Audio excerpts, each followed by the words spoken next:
Debo comenzar esta intervención agradeciendo a los amigos de la Universidad de Estocolmo por su amable invitación. Las palabras que voy a pronunciar tienen como título Los caminos que no se ven, cómo estructuré mi representación de la naturaleza. Quisiera comenzar estas palabras recordando un sueño. En la bruma del inconsciente me veía vagando por los desiertos del sur de Venezuela en compañía de un hombre llamado Benjamín Cordero. Lo ayudaba en el arreo de una manada de cochinos y, agotados por la faena, nos detuvimos bajo una palma sola a descansar, mientras los cerdos osaban en la tierra negra. En ese momento, Benjamín Cordero llamó mi atención para decirme: cuando vayas a escribir un poema, hazlo con espíritu inmundo, lo más sucio del mundo que puedas.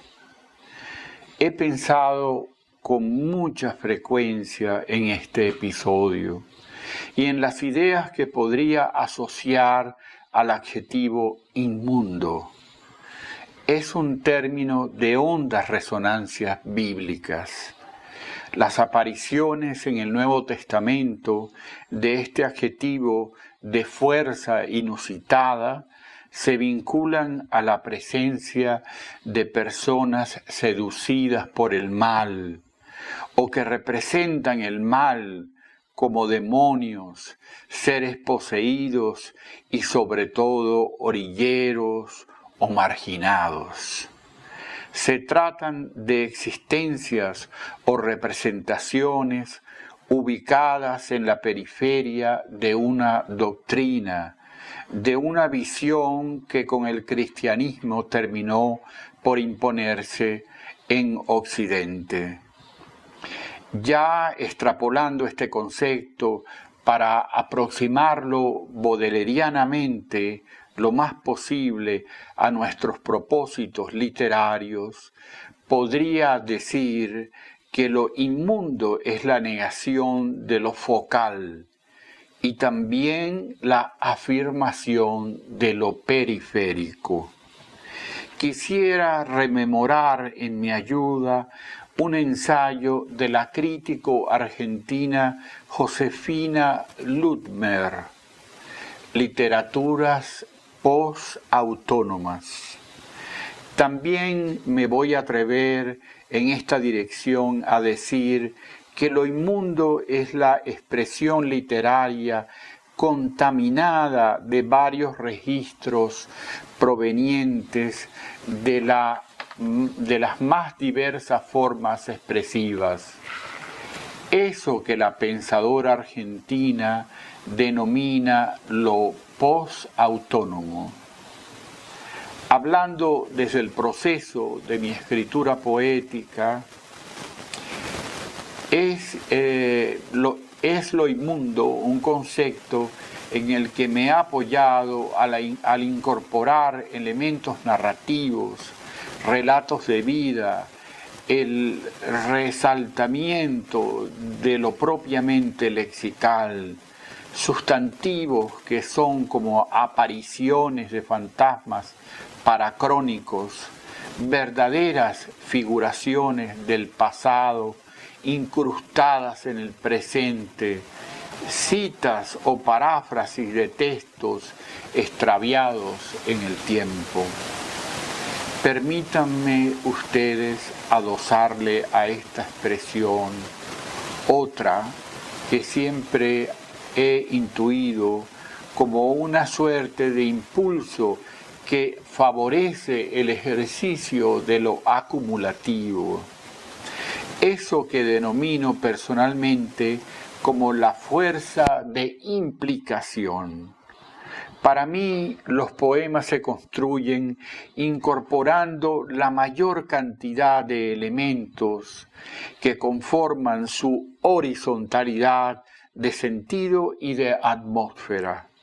La trascendencia de cualquier texto tendría que ver entonces con su capacidad de implicación, con la potencia de crecimiento mundano que pueda demostrar el poema.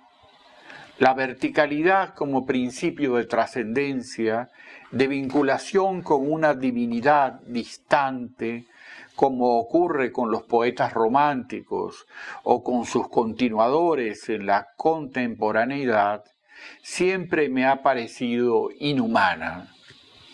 La divinidad, así entendida, carece de eso que Junichiro Tanizaki llamó la sombra del uso, una cualidad que solo es posible adquirir mediante el diverso contacto que algo tiene con su entorno. Hoy día el contacto con la realidad se resume cada vez más a la construcción de una imagen, de un ícono, de una representación de hechura decadente y neutral, al negarse a asumir la riqueza del perfil circunstancial del mundo, ocultándose muchas veces tras un lirismo edulcorante, alabancioso. En cierta entrevista leí que Cioran afirmaba que la poesía de continuar así le esperaba un destino operático, redundante, artificioso, altisonante. Deseo para el poema una complejidad mayor, una aspiración que recaiga sobre la riqueza de sentidos de todos y cada uno de los elementos lingüísticos, especialmente aquellos significados que le confieran una mayor contundencia verbal al lenguaje del texto, una verdadera fuerza de gravedad a las palabras que las hagan pesar tanto que su peso las precipite hollando la tierra. Estas ideas pronunciadas, unidas al último fragmento de esta intervención, constituyen la desembocadura de variadas citas que leeré y que tendrán como rótulo o título la mención de distintos problemas que han ido llamando mi curiosidad en la evolución de mi propio proceso creativo. Estas citas fueron sustraídas de un libro que publiqué en el año 2006 bajo el título de El llano ciego, y que ahora recuerdo, hago memoria con alma, como decía el poeta de la generación del 27 español, don José Bergamín. Paso entonces a leerles dichos fragmentos del libro El llano ciego, rotulados con una mención al problema que plantean y acompañados de poemas pertenecientes al respectivo libro que dan cuenta de mi proceso y mi lamento al pensar en la representación contemporánea de la naturaleza. El exilio. El exilio como una categoría de la existencia, el abismo y la palidez del pensamiento son condiciones ya internalizadas en nuestra vida cotidiana. La primera forma de exilio que padecemos es una que tiene como ámbito lo temporal. Nuestro presente es sólo el tiempo de hondas desilusiones. He ahí la causa de la irrealidad que nos acompaña. Muy pocos tenemos patria en un país del pasado. Alguna vez Derek Walcott se atrevió a afirmar que en los orígenes del Nuevo Mundo estaba la amnesia. De estas cosas hablo como lector de poemas, esas vasijas donde guardamos el curso de la sensibilidad. En cine existe un recurso de puesta en escena que podría resultar revelador. Me refiero a la aplicación de la geografía imaginaria, mediante la cual se construye una locación uniendo con el montaje partes o imágenes de distintos lugares. A pesar de que las partes son reales, el todo es siempre imaginario. Eso ocurre en la mente de un exiliado. Sus recuerdos corresponden a sitios concretos, pero el todo de su vida es imaginario. Naturaleza del exilio. Nocturno de apartamento, 1998. Unas reses llegaron del boscoso anhelo, de unas calcetas añoradas. ¿Qué sentido tenían aquellos animales de rostros humanos? La cocina era una hoguera a medianoche. El acallamiento vegetal del balcón, donde unos helechos aletean como esfíngidos. ¿Qué fue de la quietud de esos parajes que conocía tanto? No encontré barriales constelados, ni la camisa azul. Era la naturaleza del exilio, un río de nada, algo que corta una cebolla en pequeños trozos, blanca como un farol bajo un árbol marchito. Paraíso perdido. Milton ha dicho en El paraíso perdido: la tierra tan pequeña comparada con el cielo y faltándole la luz. Entonces, una tierra en esencia oscura. Pobres y engañados trópicos que creen que la luz les pertenece. La palmera de penacho brillante perdió su orgullo y está enferma. Es solo una reliquia de la sombra. La naturaleza. ¿Cuál será la imagen que busco de la naturaleza?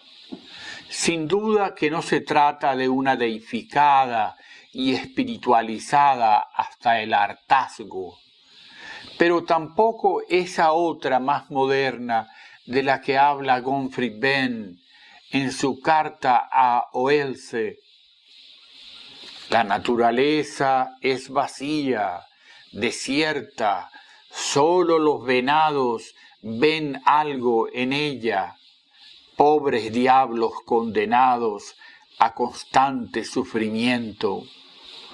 Huya de la naturaleza que echa a perder los pensamientos y estropea notoriamente el estilo. En Benn, cuya voz proviene del intramundo urbano, se expresa una visión ausente de piedad. El poeta alemán no quiere ser la voz de un colectivo ni de la impostura burguesa de sus valores. La solidaridad, la autenticidad, la identidad, la trascendencia. Aunque me inclino por su poesía sin piedad, despojada y libre, no tolero su desapego y vaciamiento de alma. Si la naturaleza ha sido pervertida e intervenida y sobrevive apenas en el imaginario del exilio, es preciso que, cargados de esta conciencia del deterioro, y recuerdo a James Hillman, nos dispongamos a restituir el alma al mundo. Naturaleza, lo no humano.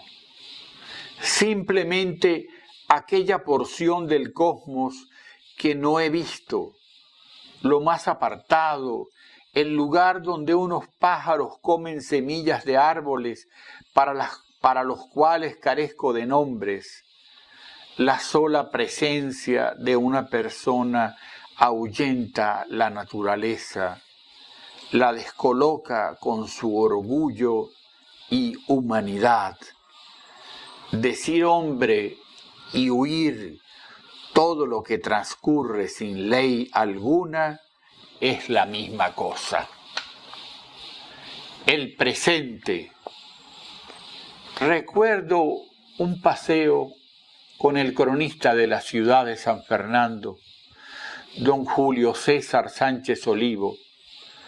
Nos deteníamos en cada esquina y él me iba diciendo: aquí estuvo la farmacia Libertad, ahora había un edificio. Aquí la antigua fábrica de hielo, ahora tan solo un terreno baldío. Luego de aquellas caminatas, pensé que cada objeto merecía perdurar y ser memoria de un tiempo, ya que solo lo antiguo tiene corazón. San Agustín creía que el presente debía conjugarse como presente pasado o presente futuro. Pero por desgracia entre nosotros, por desgracia para las cosas, para calles y ciudades, aquí el presente le sigue al presente en un mundo de pura y maciza cotidianidad. La ciudad que edificaron los conquistadores fue una ciudad amurallada, una ciudad fortificada, tan diferente y semejante a la ciudad contemporánea, amurallada también, pero por el presente, el muro del presente. De ahí deriva su terrible insularidad. Parafraseando al poeta cubano Virgilio Piñera, podríamos decir: la maldita circunstancia del presente por todas partes. Ungaretti, Amáfer. Oí hablar a Ungaretti de su Alejandría, cerrar los ojos azules y decir que otros lugares de Oriente podrán tener las 1001 noches, pero Alejandría tiene un desierto. Nosotros también tenemos la amnesia y el desierto del presente. La regla del paisaje es el monoteísmo. Esta perspectiva equivocada nace en el vértice donde se asienta el ojo único y divinizado que segmenta la naturaleza. Pero basta observar el cosmos con sus nombres, Ceres, Venus, Neptuno, para darnos cuenta de que son muchos los que nos miran desde las copas de los árboles y la comba de las estepas. El paisaje quedó atrapado en un deseo compulsivo de idealización.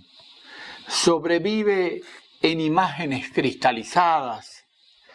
En sus límites, la naturaleza es el Dios exterior o interior, según pensemos en Platón o en San Agustín.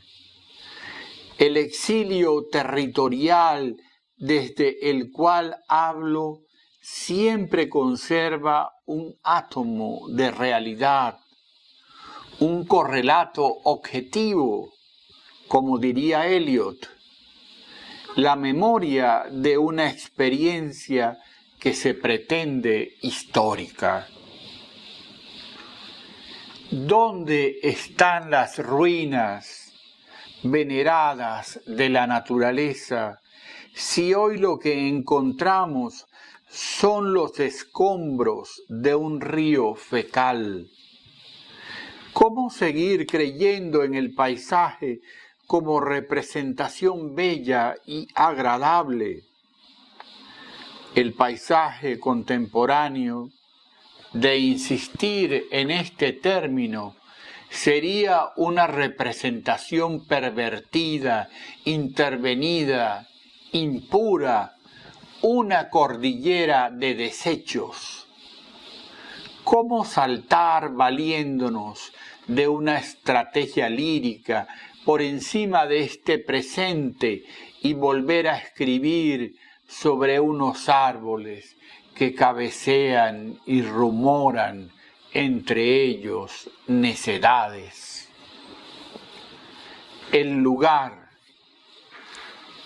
Si alguien dijera que desea representar el paisaje, reivindicaría para la escritura poética la noción de lugar.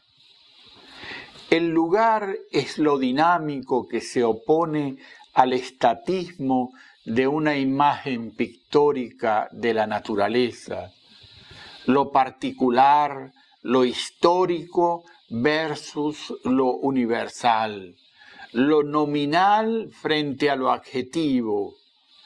Paisajismo, según Baudelaire, solo consiste en glorificar legumbres.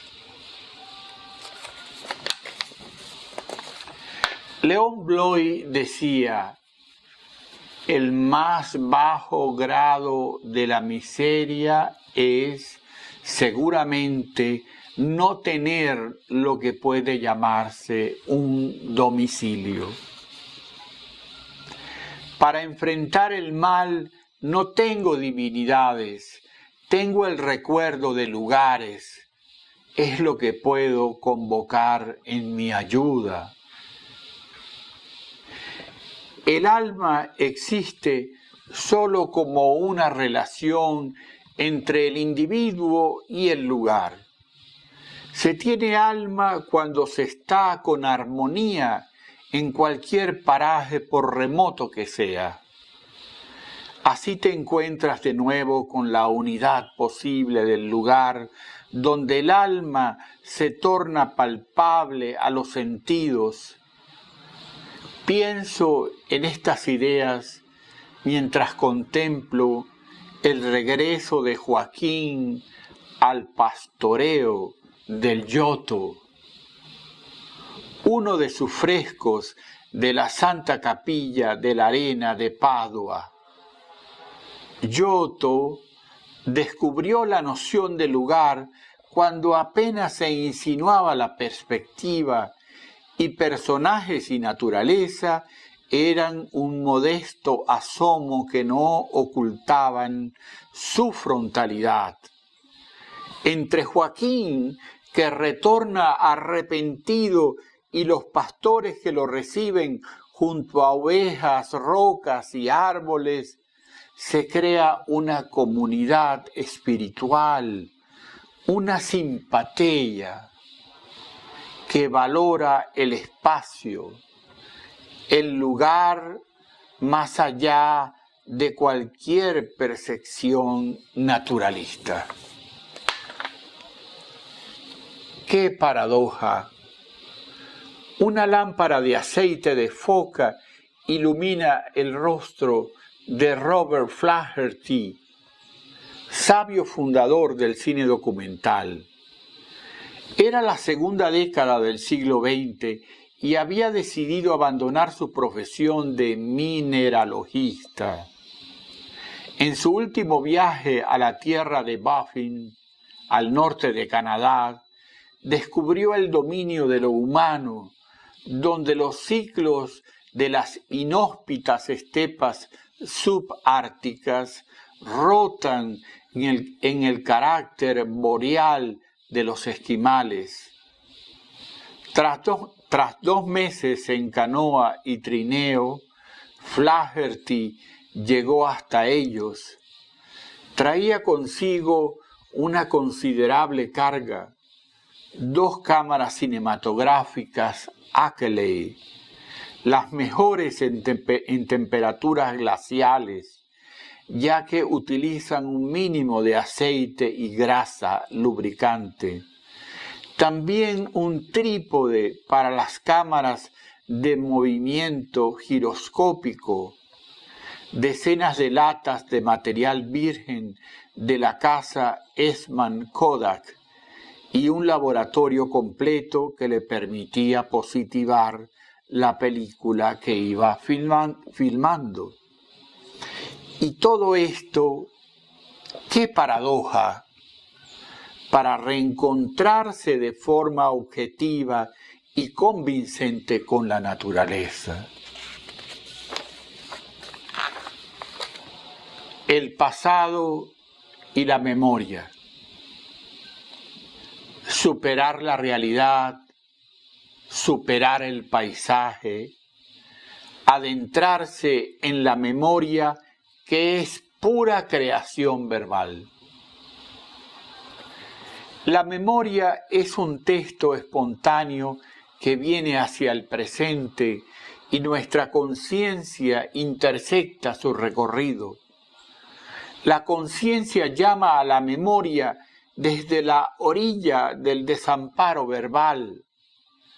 Hacer memoria es invocar palabras de una oración, encomendarse al espíritu del lugar y al acontecimiento. Hablar de la memoria es entrar en un espacio vinculante. Quiero decir que las personas y objetos evocados se relacionan conformando una red plural, una identidad plural, donde el yo retrocede sin más remedio. En el ámbito de la memoria, el presente se aviene al pasado haciendo una reverencia. Existen fatales correspondencias entre el personaje principal del film Dersu Uzala, 1975, de Akira Kurosawa, y la tragedia del jefe de botones de la clásica cinta expresionista El último hombre, 1924, de Frédéric Murnau. El personaje de Murnau, interpretado por Emile Jannings, vio trágicamente suplantar su identidad, su nombre, la puerta de entrada a su carácter, por una supuesta identidad social que le brindaba el vistoso uniforme del Hotel Atlantic. La Alemania pangermánica, donde germinaba el fascismo y el comunismo, inauguró en nuestro siglo estas mutilaciones de la persona. La dramaturgia del yo, que los expresionistas llamaron Ich-Drama, conduce al personaje encarnado por Janins hasta un final paródico y deshonroso. En cuanto a Dersu, viejo y acorralado por una deidad feroz que lo acecha bajo la imagen de un tigre de Bengala, decide renunciar a todo aquello que lo hizo admirable, su naturaleza de hombre compenetrado con la selva entre Rusia y China y su aguda cultura de cazador.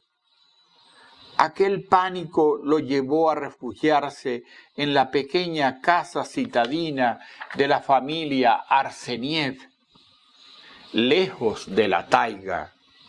Dersu desafió su destino y al querer regresar casi ciego, la muerte lo sorprendió con bastardía a manos de unos ladrones. Cuando alguien se aparta de la tradición, cuando se pierde el nombre que encabeza la historia que somos de manera única, sobreviene casi siempre una muerte banal y a medias tintas desfallecen cuerpo y espíritu. Algunas propuestas. La vida de un hombre transcurre construyendo, afinando una o muchas historias. Relatos donde el narrador resume las claves de su existencia, su relación con la naturaleza, los hombres y las cosas. Le oí narrar a un pescador cómo su hermano murió ahogado en un río, relacionando aquella fatídica hora con el canto del paují, oculto en los bosques de Galería.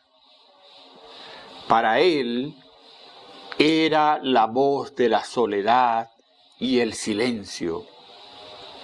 Estos relatos desarrollan con fuerza realidades profundas, refieren de manera sesgada el mundo íntimo del que cuenta, sus intereses y preocupaciones. Esas son las historias esenciales. Las busco, las descubro y las elaboro en forma de poemas.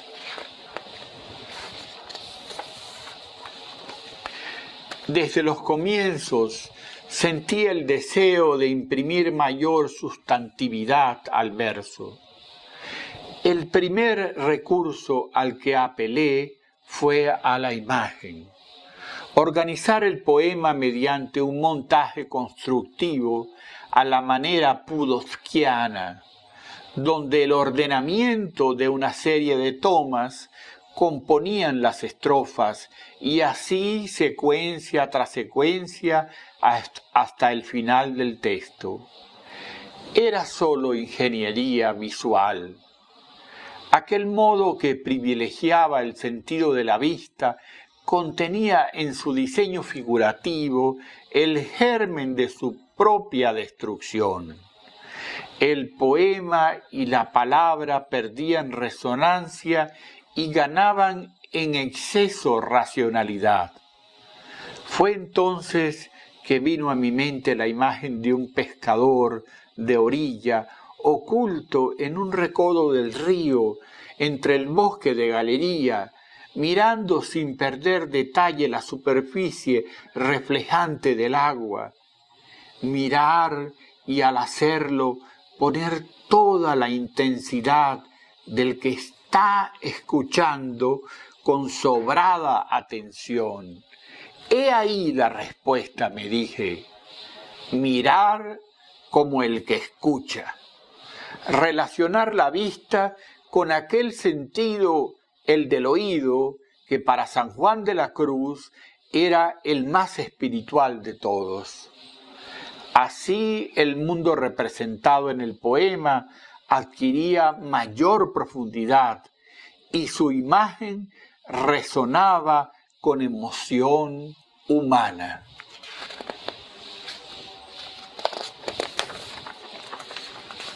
El centauro, atado a una soga, llevé al centauro hasta el galpón trasero de la casa. Fuiste el sabio maestro de Aquiles y de Esculapio, y de un tajo corté su cabeza colocándole una trompa con sus belfos. Susurré en su oreja: la sabana es la nada, donde el caballo es lo único que existe. Vendrán vulgares jinetes a robar tu trascendencia. Al final espera la tristeza, el mal y la derrota.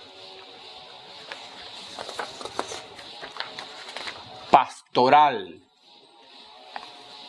Pastor Caeiro, a la poesía lírica no la mates. Tú piensas en el poema y nos dejas en el yermo con el quejido de unas ovejas amnésicas que solo balan simbólicamente.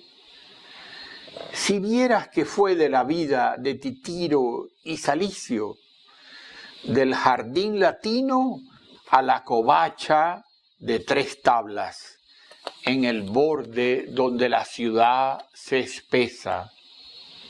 Les he hablado, allí donde existió el verde no pueden pintar con verde, mas ellos no hacen caso. Si sopla viento es porque el aire se lamenta, y al cerrar el grifo escuchan el ruido de una voz.